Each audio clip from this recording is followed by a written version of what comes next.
था। हमेशा लोगों को बेवकूफ बनाकर ठगना उसका यही काम रह गया था।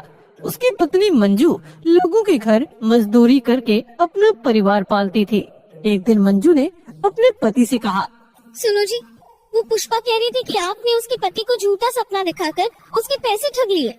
आपको पता है कि आपकी वजह से मुझे लोगों की कितनी जिल्लत झेलनी पड़ती है। मैंने कोई झूठ नहीं बोला है, उल्टा उसका पति ही मुझे कह रहा था कि उसे चांद पर जमीन लेनी है और मैंने उसे चांद पर प्लॉट दे दिया। इसमें मेरी क्या गलती है? आप तो ऐसे चांद पर प्लॉट देने की बात कर रहे हो जैसे आपके पिताजी बैठकर वहाँ प्लॉट काट रहे हो। सुनो जी, मैं आपकी रोज रोज की हरकतों से तंग आ चुकी हूँ। अगर आपको मेरे साथ रहना है तो अपने ये 420 के काम को छोड़ने पड़ेंगे। अगर ना छोड़ूं तो क्या कर लोगी तुम? भूल गए मेरे पिताजी ने कैसे तुम्हें बांध कर मारा था एक बार, जब तुमने मेरी विदाई के समय साइकिल मांगी थी दहेज में। झूलूलाल चुप हो जाता है और अपने काम पर निकल जाता है।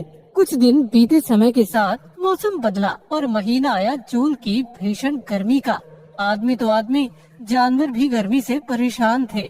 झूलूलाल की पत्नी मंजू घर में आई और गुस्से में बोली, देख लो, आज तो कल्लू के घर भी पंखा आ गया। एक अपने यहाँ ही कुछ नहीं है। मैं कह देती हूँ, मुझे 3 दिन के अंदर हर हाल में एक कूलर लेकर आओ, नहीं तो कसम भगवान की मैं चौथे दिन घर चली जाऊंगी। अरे भाग्यवान, कूलर क्या बातों से आ जाता है? कूलर बड़ा महंगा होता है और तू तो जानती है कि मैं इतना धन कहाँ से लाऊंगा। मुझे नहीं पता, तुम तो झूठ बोलने में नंबर 1 हो। कुछ भी करो, कैसे भी करो, मुझे इस गर्मी में कूलर चाहिए, मतलब चाहिए।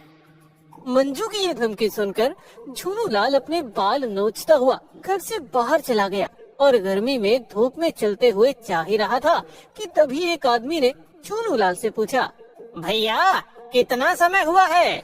समय से क्या लेना देना भैया, मेरा तो समय पूरा होने वाला है। क्यों, क्या हुआ झूलूराम, सब खैरियत तो है? यारा क्यों गर्मी में दुखी कर रहा है? एक तो उस मोटी भैंस ने कूलर की डिमांड करके वैसे ही भेजा गर्म कर रखा है और ऊपर से तू और खोपड़ी गर्म कर रहा है। झूलूलाल उस आदमी को भगा देता है और गर्मी में हांफते हुए एक कुएं के पास आकर बैठ जाता है। गर्मी जब और हुई तो एक आदमी पानी की तलाश में कुएं के पास आया और बोला, अरे भाई, इस कुएं में पानी है क्या? ओए पागल, कुएं में पानी नहीं तो क्या लस्सी होगी? वो आदमी कुएं से पानी निकालकर पी लेता है और अपनी प्यास बुझाते हुए कहता है, शुक्र है भगवान, मेरी प्यास बुझ गई। वैसे भैया, मैं एक ज्योतिषी हूँ, लाओ तुम्हारा हाथ देख लेता हूँ, देखते हैं क्या लिखा है तुम्हारे भाग्य में। वो आदमी झूलूलाल का हाथ पकड़ लेता है और कहता है, अरे राम राम राम राम भैया, आपके हाथ की लकीरें बता रही है कि आप लकीर के फकीर हो। इसमें क्या बड़ी बात हुई, वो तो मैं बचपन से ही हूँ। वैसे तो उस गाँव के बाहर पिट रहा था, लोग तुझे इसलिए पीट रहे थे कि तू लोगों के बारे में झूठ बोलकर पैसे हट लेता है। रुक, तू आज मुझे ही लूटने आ गया। ये कहकर झूलूलाल उस आदमी को पटक पटक के मारता है। वो आदमी झूलूलाल के पैरों में गिर जाता है और रोते हुए कहता है, भैया मुझे माफ कर दो, मेरा कोई काम धंधा नहीं है ना, इसीलिए लोगों का भविष्य बताकर अपना भविष्य सुधारने के लिए थोड़े पैसे ले लेता हूँ। इस धंधे में कमाई अच्छी हो जाती है और लोगों को पता ना चले तो हम जैसों को पूजते भी बहुत हैं। सच में यार, तूने आइडिया तो कमाल का दिया है। उसकी बात सुनकर झूलूलाल को उम्मीद की एक नई किरण दिख जाती है और झूलूलाल भी बन जाता है भविष्य बताने वाला ज्योतिषी। अब वो एक गांव से दूसरे गांव में लोगों को मूर्ख बनाने के लिए निकल जाता है। तभी उसकी नजर एक बूढ़ी औरत पर पड़ती है जो घर के अंदर कूलर के पास बैठी थी। झूलूलाल जोर से आवाज लगाता है, इस घर में किसी की मृत्यु और किसी को खजाना मिलने वाला है। जैसे ही बात उस बूढ़ी औरत ने सुनी तो वो दौड़कर उसके पास आई और बोली, महाराज, अभी अभी आपने क्या कहा? यही कहा कि इस घर में मृत्यु और किसी को खजाना मिलने वाला है। बूढ़ी औरत के माथे से पसीना बहने लगा और डरते हुए बोली, महाराज, किसकी मृत्यु होने वाली है? सुन नहीं पाओगी माते, इसीलिए जाओ कूलर की हवा में आराम करो। बूढ़ी औरत घबराते हुए झूलूलाल को अंदर ले आती है और झूलूलाल को कूलर की ठंडी ठंडी हवा के आगे बैठा देती है और कहती है, महाराज, आप तो बताओ किसकी मृत्यु और किसको खजाना मिलने वाला है। माते, उसके बदले में हमें दक्षिणा देनी होगी। मैं ये कूलर आपको दे दूंगी, आप तो बताओ। इस घर में मृत्यु गरीबी की होने वाली है और तुझे इस घर में खजाना मिलने वाला है। ये बात सुनकर बुढ़िया बहुत खुश हुई और बोली, खजाना कहाँ मिलेगा महाराज? ये लो नींबू, और रात के 12 बजे इस नींबू को अपने घर के सामने वाले पेड़ के नीचे काट देना, और सुबह जब तुम इसे खोद कर निकालोगी तो यहाँ तुम्हें खजाना मिल जाएगा। वो बूढ़ी औरत उस कूलर को झूनू लाल को दे देती है और झूनू लाल जल्दी से कूलर लेकर वहाँ से भाग जाता है और अपने घर पर आकर अपनी बीवी से कहता है, ये लो कूलर, तुमने मुझे 3 दिन का समय दिया था ना, मैं इसे 2 दिन में ही अपनी मेहनत से ले आया। और हाँ, अब कभी भी मुझे धमकी ना देना, मैं चाहूँ तो चांद भी तोड़ कर ला सकता हूँ। हाँ। ये बात सुनकर मंजू खुशी से फूल ही नहीं समाती है और कूलर की हवा में आराम से दोनों पैर फैलाकर सो जाते हैं। इधर वो बुढ़िया रात भर उस नींबू को पेड़ के नीचे गाड़ कर बैठी रही। सुबह हुई तो वो अपने गांव वालों के सामने जोर से चिल्लाते हुए बोली, सुनो गांव वालों, आज से मेरी गरीबी के दिन गए। जिसका कर्जा मैंने लिया है, आज वो अपना सारा पैसा मुझसे ले जाए। अब मैं अमीर होने वाली हूँ। ये बात सुनकर उसके घर के अंदर भीड़ लग गई और उनमें से एक आदमी बोला, अरे लज्जो, ऐसा कौन सा खजाना मिल गया तुम्हें रात ही रात में? खजाना मिला नहीं है, मिलने वाला है। आओ देखो मेरी गरीबी को जाते हुए और अमीरी को आते हुए। ये कहकर वो सभी को पेड़ के पास ले आती है जहाँ पर उसने उस नींबू को काटा था और फावड़ा लेकर उस जगह को खोदने लगती है। तभी एक बक्सा वहाँ से निकल आता है और वो उस बक्से को देखकर कहती है, ये देखो, महाराज की भविष्यवाणी सच हो गई। अब तो उन्हें एसी दूंगी गिफ्ट में। और वो जल्दी से बक्सा निकाल कर खोलती है तो देखती है उस बक्से के अंदर गोला बारूद बंदूकें भरी पड़ी है। ये देखकर उस बूढ़ी औरत का माथा घूम जाता है और सभी गांव वाले उस बूढ़ी औरत को पकड़ लेते हैं और कहते हैं, अच्छा तो तूने हमें मरवाने के लिए यहाँ बुलाया है ताकि हम सब तुझसे अपना दोबारा उधार ना मांग पाए। रुक, अभी सरपंच जी को बुलाते हैं। वे गाँव वाले मुखिया जी को बुलाते हैं। मुखिया जी आकर उस बूढ़ी औरत की सारी बातें सुनते हैं और अपने साथियों के साथ झूनू लाल के घर आ जाते हैं। यहाँ झूनू लाल मस्त आराम होकर कूलर की हवा में आराम से सो रहा था। वो उसे जगाकर कहते हैं, ओए झूनू लाल, तूने इस बूढ़ी औरत को धोखा देकर इसका कूलर चुरा कर यहाँ आराम से सो रहा है। क्या हुआ, खजाना मिला नहीं माता जी? आपने नींबू तो सही जगह गाड़ा था ना? तभी वो बूढ़ी औरत एक चांटा लगाते हुए कहती है, खजाने की बात करता है कमीने, वहाँ तो जान से मारने वाला खजाना निकला। अभी पुलिस आती ही होगी, वो बताएगी तेरा भविष्य अब। हाँ।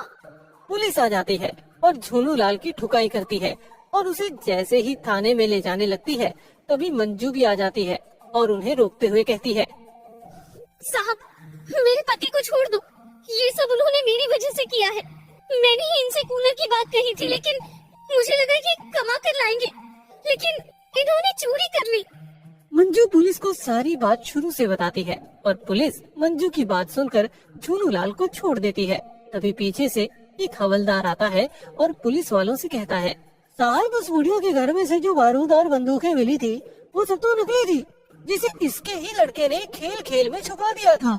ये बात सुनकर सभी हंसते हैं और मुखिया जी झूनू लाल से कहते हैं, देखो भाई झूनू लाल, तुमने अपनी एक गलती से कितना बड़ा बखेड़ा खड़ा कर दिया, लेकिन ये तो वो बात हो गई कि खोदा पहाड़ निकली चुहिया। इसीलिए तुम आज से कान पकड़ लो कि कभी भी इस तरह से झूठ नहीं बोलोगे। नहीं मुखिया जी, आज से मैं कभी झूठ नहीं बोलूंगा, लेकिन ये कूलर मुझे दिलवा दो, नहीं तो आप लोगों के जाने के बाद ये मंजू मुझे मार मार कर मेरा भुर्ता बना देगी। ये बात सुनकर सभी हंसते हैं और मुखिया से वो कूलर झूनू लाल को ही दे देते हैं। एक समय की बात है, खिचड़ीपुर गांव में कलवा चोर रहता था। वो लोगों को झूठ बोलकर उन्हें ठग लिया करता था। एक दिन कलवा चोर बकरी के साथ बैठा बैठा बातें कर रहा था कि तभी एक राहगीर उसके पास आया। अरे भाई, दीनापुर जाने का यही रास्ता है क्या? हाँ भाई, यही है, लेकिन गांव में नए लगते हो। हाँ भाई, मैं छग्गूलाल के यहाँ उनकी भैंस खरीदने जा रहा हूँ।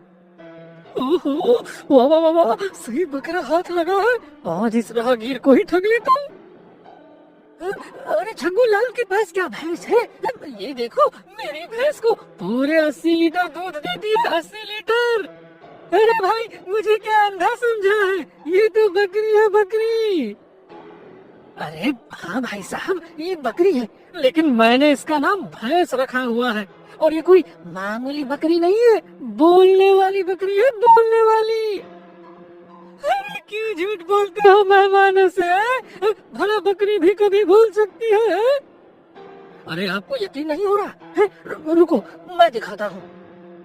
कलवा चोर बकरी का कान कस के पकड़कर बकरी से कहता है, बता मेरी मैना, तुझ में और इस सेठ में बकरी कौन? मैं।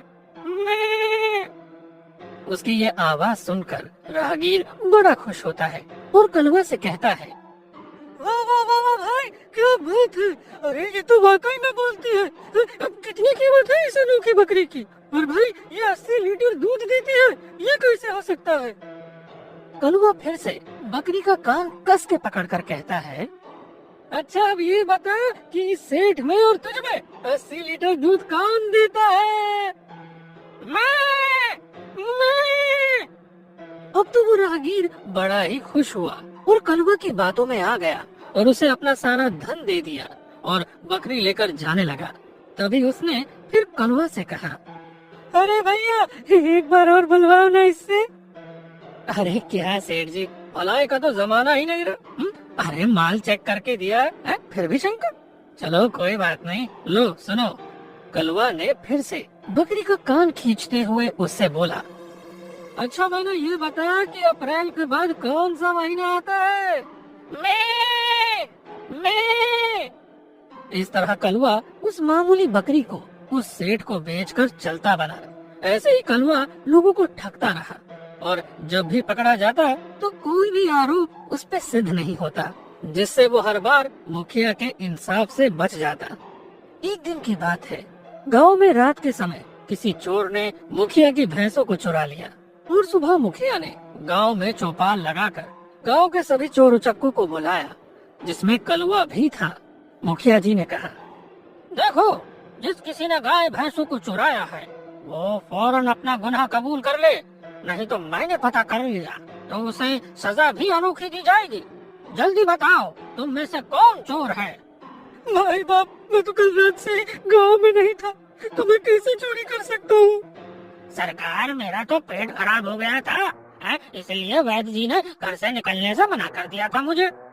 मुखिया जी, मैं तो मायके गया हुआ था, मैं कैसे चोरी कर सकता हूँ? मुझे तो इस हरि और मंगलू पे ही शक है, क्योंकि मैंने इन दोनों को चोरी की बात करते सुना था।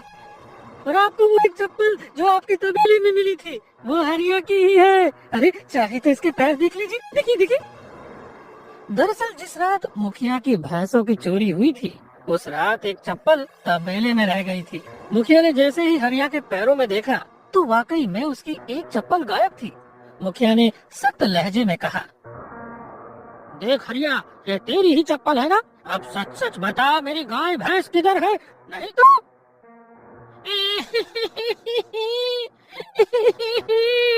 भाई बाप, मैं सही कह रहा हूँ, मेरा वाकई में पेट खराब हो गया था। ये देखो, मेरे पास दवा ये अभी भी रखी हुई है, ये देखो। हरिया मुखिया के सामने फूट फूट कर रोने लगता है। मुखिया भी समझ रहे थे कि हरिया सच बोल रहा है, लेकिन इनमें से असली चोर कौन है वो मुखिया के पकड़ में नहीं आ रहा था। फिर मुखिया जी ने एक योजना बनाई और उन सबको 3 लकड़ी एक समान ला कर दी और कहा, देखो हरिया, मंगलू और कलवा, ये 3 लकड़ियाँ हैं, बराबर में कटी हुई है। ये कोई मामूली लकड़ी नहीं है, ये जादुई लकड़ी है। जब कोई चोर अपनी गलती नहीं मानता तब मैं इसी का इस्तेमाल करता हूँ। तभी कलवा कहता है, लेकिन सरकार, इतनी छोटी लकड़ी से हमें मारोगे तो हमें तो ये लगेगी भी नहीं, बल्कि उल्टा गुदगुदी और होगी इससे।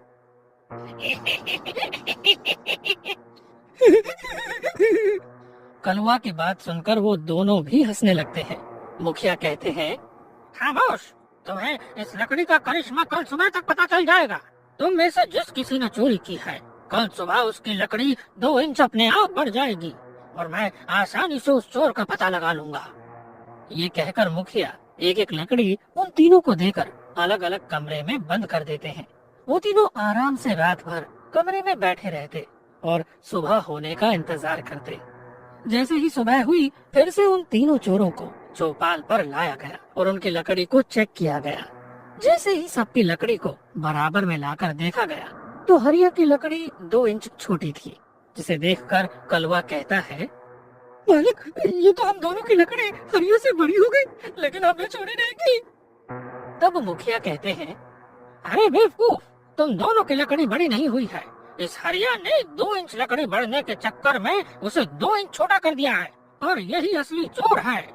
हरिया फौरन मुखिया के पैरों में गिर जाता है और माफी मांगने लगता है, लेकिन मुखिया उसे कड़ी सजा सुनाते हुए 100 कोड़े मारने की सजा देते हैं। कभी कलवा हंसते हुए कहता है, खलदा पहाड़ निकली चुईया, अरे शुक्र है मैंने चोरी नहीं की, वरना आज ये मुखिया जी मुझे आलू की तरह कोड़े मार मार कर छील देते। अच्छा हुआ। इतने में वो राहगीर आ जाता है और मुखिया के पैरों में गिरकर कहता है, इस आदमी ने मुझे ये बकरी जादुई बकरी कहकर बेच दी और मेरा सारा पैसा धोखा देकर ले लिया।